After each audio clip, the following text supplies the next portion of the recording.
On Wednesday, Africa suffered a serious setback in its democratic gains as the aspirations of the people of Niger for constitutional democracy were subverted by an unconstitutional change of government that deposed Mohamed Bazoum, a democratically elected president.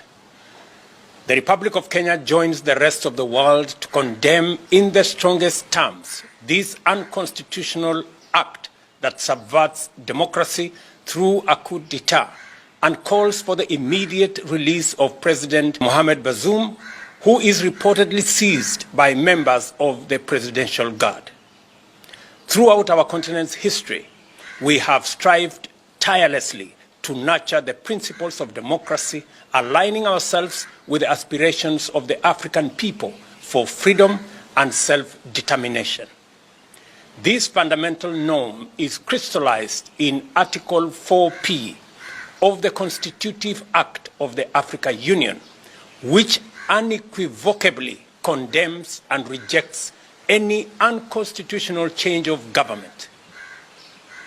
The government and the people of Kenya earnestly urge all parties involved to refrain from further escalation that might jeopardize the lives and livelihoods of the people of Niger. We call for the swift restoration of constitutional rule, ensuring the protection of the population and a return to full civilian authority while upholding utmost respect for the country's institutions. In this moment of strife, we implore all parties to engage in constructive discourse to restore peace in this fraternal nation, which has steadfastly stood as a bulwark against terrorism and its agents in the Sahel region. The resurgence of military coups and attempts to subvert the will of the people on our beloved continent demands a united and global response to hold those responsible accountable for their actions. Let us stand together as one to reaffirm our commitment to democracy, liberty, and the progress we have achieved. We must remain vigilant, guarding against any slide back into dark days that threaten the hard-fought gains in democracy.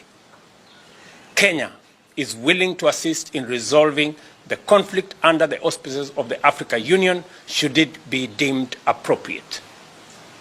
Africa shall continue to shine as a beacon of hope and progress, and we shall never waver in our pursuit of a brighter future for all. May peace and prosperity prevail across our great continent and beyond. Thank you, and God bless Africa.